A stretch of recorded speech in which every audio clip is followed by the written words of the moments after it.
Bismillahirrahmanirrahim. Assalamu alaikum. In previous lectures, we learned about digestion in mouth, esophagus, and stomach. Now we are starting digestion in small intestine. So let's see. So before learning about digestion, we learned about some structural aspects in small intestine. So let's see. Small intestine. Chyme enters through the pyloric sphincter into the small intestine. सारा का सारा stomach से एक semi liquid crime जब stomach से निकल के second part में आता है तो स्टमक से निकल के वो स्मॉल इंटेस्टाइन में आता है. स्मॉल इंटेस्टाइन में आता है through pyloric sphincter. The small intestine represents the main site for nutrient digestion and absorption and is composed of duodenum, jejunum and ileum, while lumen of jejunum is slightly larger than that of ileum. तो small intestine main site है nutrient digestion की भी और absorption की भी. ठीक है. Small intestine पहले तो 3 आपके पार्ट्स में डिवाइडेड होती है, duodenum में, jejunum में और इलियम में. duodenum स्लाइटली 1 फीट लॉन्ग होता है, slightly less than 1 feet long होता है. फिर jejunum होता है और फिर इलियम तकरीबन 9 फीट लॉन्ग होता है. And that's saying a lot. जबकि jejunum इलियम से ज़्यादा बड़ा होता है. पहले duodenum फिर jejunum और लास्ट में इलियम आता है. सबसे पहले तो ये देख लें, ये हैं हमारे ये हमारा स्टमक है. ये स्टमक है और स्टमक से ये जो है आपका duodenum है. This is duodenum. ये पीछे पेनक्रियाज हैं जिनसे फ्लूइड्स यहाँ पे आते हैं. ये आपका पेनक्रियाटिक डक्ट है, ये लिवर है और ये गॉल ब्लैडर है. तो पेनक्रियाज से और गॉल ब्लैडर से हमारे जूसेस यहाँ पे आते हैं. ठीक है. That's your. और यहाँ पे हमारा पाइलोरिक स्फिंक्टर होता है. ये हम आगे भी देखेंगे. तो जो 3 हमारे सेक्शंस हैं, ये लार्ज इंटेस्टाइन है और ये हमारी स्मॉल इंटेस्टाइन है. तो स्मॉल इंटेस्टाइन में और ये हमारा duodenum है, ये duodenum है और फिर ये हमारी स्मॉल इंटेस्टाइन आती है जिसमें यहाँ पे आके हमारा इलियम और इलियोसिकल स्फिंक्टर है और ये हमारी लार्ज इंटेस्टाइन है.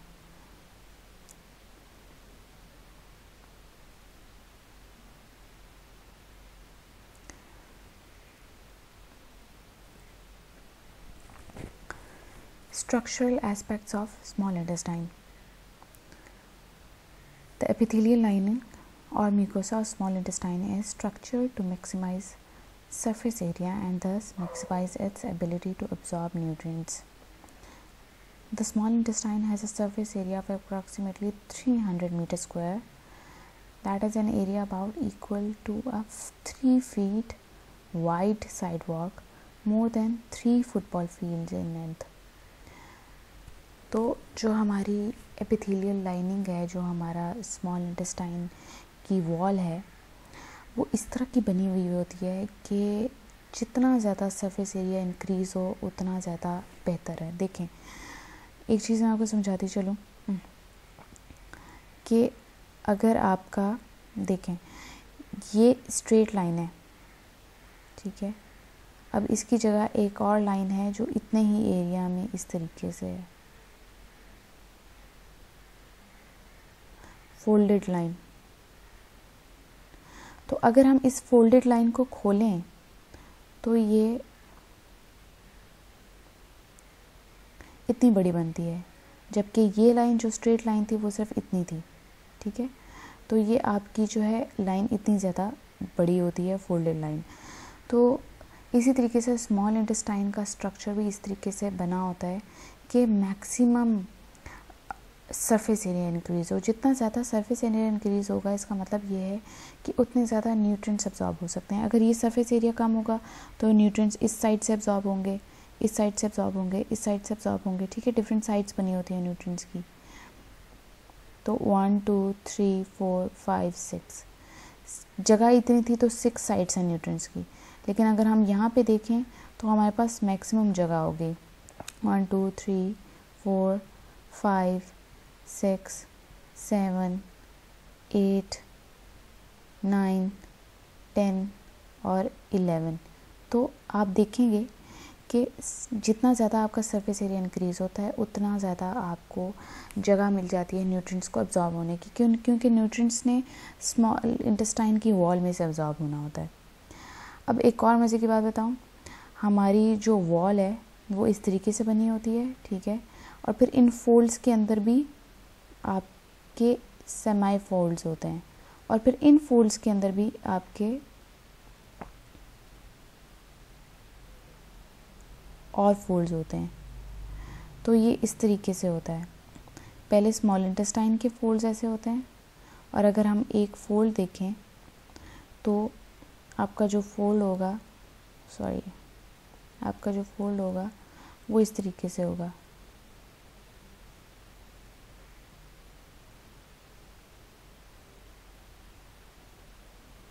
और अगर हम इस फोल्ड को भी देखें तो ये फर्दर आपका जो फोल्ड होगा उसके ऊपर भी स्मॉल हेयर लाइक प्रोजेक्शंस होंगे। और अगर हम फिर इसको देखें तो आपका जो है ये एक खाली इंटेरोसाइट होता है, ठीक है, मतलब आपका सेल होता है, यहाँ पे एब्जॉर्प्टिव सेल होता है और उसके ऊपर भी हेयर्स होते हैं और इन हेयर्स के ऊपर भी हेयर्स होते हैं बहुत आगे, मिनिमम बिल्कुल सेल की साइड पे चले जाना तो इस तरीके से। तो आप देखें इतनी ज़्यादा फोल्ड्स होते हैं और कितना ज़्यादा ये सरफेस एरिया है जो बढ़ जाएगा। तो अगर आप देखें तो ये सरफेस एरिया तकरीबन होता है 3 फीट वाइड साइड वॉक, ठीक है, 3 फीट वाइड। और लेंथ अगर आप देखें तो 3 फुटबॉल फील्ड्स की लेंथ, एक फुटबॉल फील्ड की लेंथ अच्छी खासी बड़ी होती है और हम 3 फुटबॉल फील्ड्स की लेंथ कह रहे हैं, ठीक है। एक फुटबॉल फील्ड जो होती है वो तकरीबन एक स्टेडियम के अंदर होती है, तो हम 3 फुटबॉल फील्ड्स की लेंथ कह रहे हैं। इतना ज़्यादा सरफेस एरिया होता है, मतलब अगर हम इसको स्ट्रेच करें और इंक्रीज़ करें तो इतना ज़्यादा बड़ा बनेगा ये। तो that's quite saying a lot.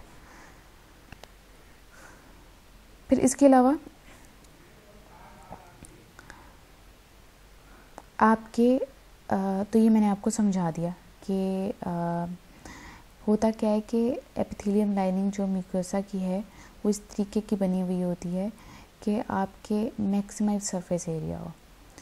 और फिर अब इसमें बताया कि जो आपकी स्मॉल इंटेस्टाइन होती है, तो अब मैंने जो आपको वो समझाया था मैं आपको वो बता रही हूँ।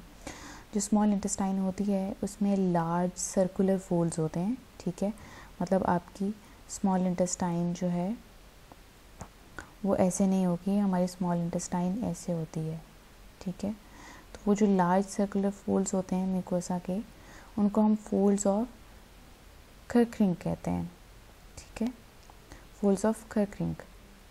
These folds protrude into the lumen of the small intestine, finger-like projections called villi। तो ये आपके नॉर्मली इस तरीके के फोल्ड्स होते हैं जिनके ऊपर फिंगर लाइक प्रोजेक्शंस होती हैं जिसको हम विलाई कहते हैं, ठीक है। तो इनको हम ज़रा पिक्चर से देख लेते हैं। ये इस तरीके से, ये आपका स्मॉल इंटेस्टाइन है। ये स्मॉल इंटेस्टाइन के अंदर अगर आप देखेंगे तो इस तरीके के फोल्ड्स होते हैं, ठीक है। इसीलिए जब हम स्मॉल इंटेस्टाइन बनाते हैं तो ये देखें ये आपकी फोल्डेड है, ये भी फोल्डेड है और स्मॉल इंटेस्टाइन के अंदर भी इस तरीके के फोल्ड्स होते हैं। तो ये इस तरीके के फोल्ड्स होते हैं। फिर अगर हम इन फोल्ड्स को देखें, in the small intestine the mucosa and the submucosa are arranged in circular folds of Kerckring. ये वो फोल्ड्स हैं कर्करिंग, इनको हम फोल्ड्स ऑफ कर्करिंग कहते हैं। फिर इन फोल्ड्स के ऊपर circular folds are covered with finger-like projections called villi. Each villus contains a capillary network and lymphatic vessel. तो फिर उसके बाद आपके जो ये फोल्ड्स हैं, इन फोल्ड्स के ऊपर यहाँ पे इस तरीके के विलाय होते हैं, ये इस तरीके से विलाय होते हैं, ये फिंगर लाइक प्रोजेक्शंस होते हैं। और इन फिंगर लाइक प्रोजेक्शंस के अंदर आपके जो हैं लिम्फेटिक वेसल और ब्लड वेसल्स, ये दोनों होते हैं जिनके अंदर न्यूट्रिएंट्स, फिर अगर जो फैट होगी वो लिम्फेटिक में जाएगी और जो आपके ब्लड वेसल होगी, जो आपके न्यूट्रिएंट्स हैं वो ब्लड वेसल में जाएंगे। फिर इनके ऊपर each villus is made of absorptive cells called enterocytes, इसके ऊपर यहाँ पे एब्जॉर्प्टिव सेल्स होते हैं सारे के सारे, ये एब्जॉर्प्टिव सेल्स हैं, इनको हम एंटेरोसाइट कहते हैं। अब आप देखेंगे एक एंटेरोसाइट के ऊपर भी माइक्रोविलाए हैं, ठीक है। और फिर उस तरीके से उसके अंदर जो है enterocytes are covered with small projections called microvilli which project into the intestinal lumen.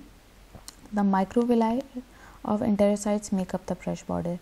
तो ये आपके माइक्रोविलाए होते हैं जो हमारे इंटेस्टाइन्स के अंदर होते हैं और ये ब्रश बॉर्डर, एक ब्रश टाइप का इफेक्ट देते हैं।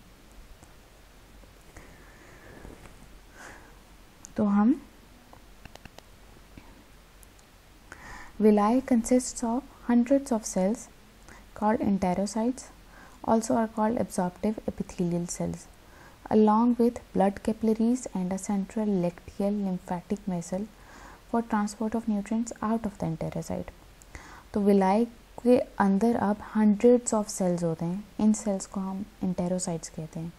ये जो enterocytes होते हैं ये एक्चुअली में एब्जॉर्प्टिव एपिथेलियल सेल्स होते हैं। एपिथेलियल का मतलब है हमारी जो लाइनिंग होती है, हमारी स्किन की जैसे लाइनिंग है, हमारी ऑर्गन्स की लाइनिंग है, जो एक वॉल बनाती है, जो एक आउटर कवरिंग बनाती है, ठीक है। तो जो एंटेरोसाइट्स हैं ये एब्जॉर्प्टिव एपिथेलियल सेल्स हैं, इनके अंदर ब्लड कैपिलरीज होती हैं और सेंट्रल लैक्टियल होती है, जो जिसका मतलब ये है कि लिम्फेटिक वेसल होती है। और इनके अंदर से आपके जब न्यूट्रिएंट अब्जॉर्ब होता है तो वो सेल एंटेरोसाइट के अंदर से गुजर के, मतलब वो विलाय के पास से आके वहाँ से एंटेरोसाइट के अंदर से गुजर के फिर ब्लड वेसल के अंदर जाता है। अब जो विलाय है, विलाय के ऊपर माइक्रोविलाय होता है। Microvilli are hair like extensions of the plasma membrane of the enterocyte that make up the villi. तो माइक्रोविलाय हेयर लाइक प्रोजेक्शंस होती हैं और ये प्लाज्मा मेम्ब्रेन के ऊपर होती हैं। अगर हम एंटेरोसाइट की बात करें ना, सेल की बात करें, तो सेल के प्लाज्मा मेम्ब्रेन के ऊपर हेयर लाइक प्रोजेक्शंस होती हैं। The microvilli possess a surface coat or glycocalyx, together these make up the brush border of enterocytes. तो जो आपके ये एंटेरोसाइट्स हैं, एंटेरोसाइट्स के ब्रश बॉर्डर के ऊपर एक कोटिंग हुई हुई होती है, उसको हम ग्लाइकोकैलिक्स कहते हैं। तो ग्लाइकोकैलिक्स और माइक्रोविलाई दोनों मिलकर ब्रश बॉर्डर बनाते हैं एंटेरोसाइट्स का। तो ये जो ग्लाइकोकैलिक्स टाइप लेयर है, ग्लाइकोकैलिक्स और साथ में यहाँ पे एक ये ग्लाइकोकैलिक्स सरफेस कोट होता है, ठीक है, इसको हम अभी आगे देखेंगे। और इसके अलावा इनको कवर कर रही होती है एक unstirred water fluid layer cover कर रही होती है। The unstirred water layer lies between the brush border membrane of the intestine and intestinal lumen. Its presence can have a great effect on lipid absorption. तो यहाँ पे एक पानी type की, एक फ्लूइड टाइप सी लेयर होती है, ठीक है, और उसका काम ये होता है कि वो जो है लिपिड एब्जॉर्प्शन में हेल्प करती है। इसको हम फर्दर देखेंगे किस तरीके से करती है। आगे आ जाएं आप।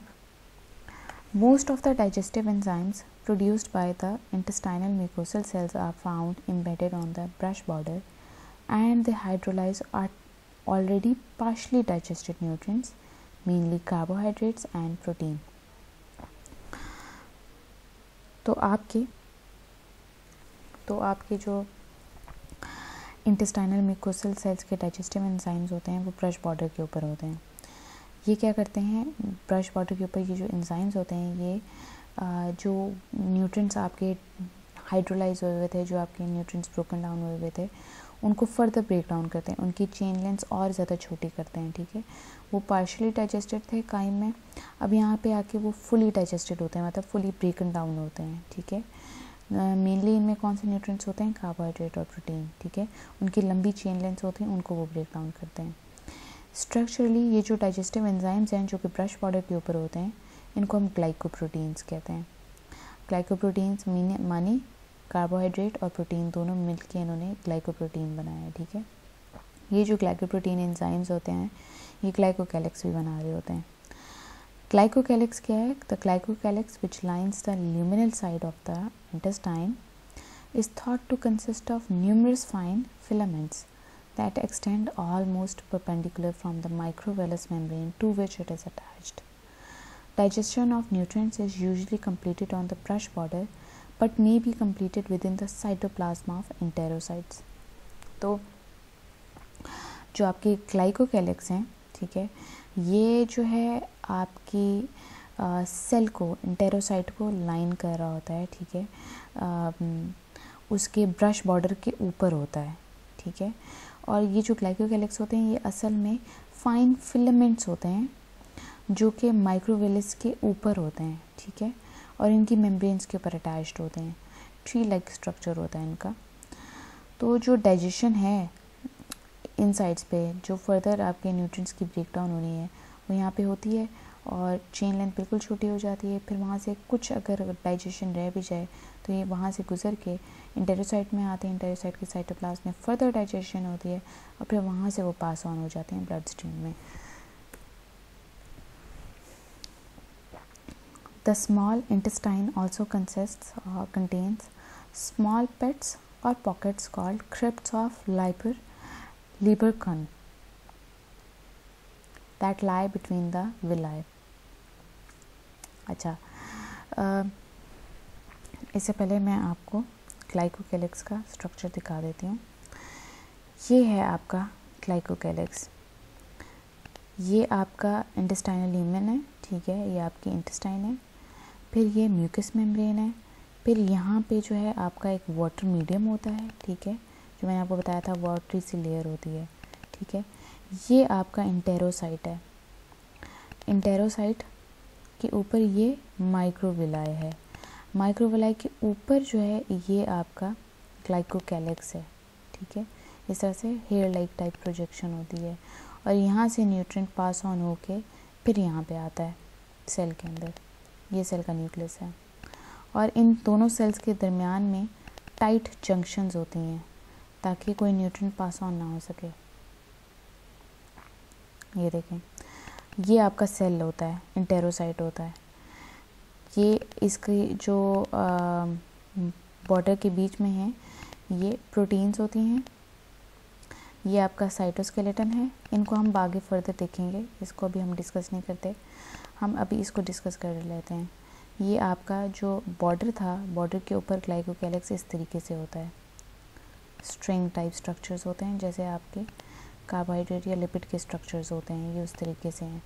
चेन्स आपकी और साइक्लिक स्ट्रक्चर्स आपस में एक दूसरे से अटैच्ड हैं।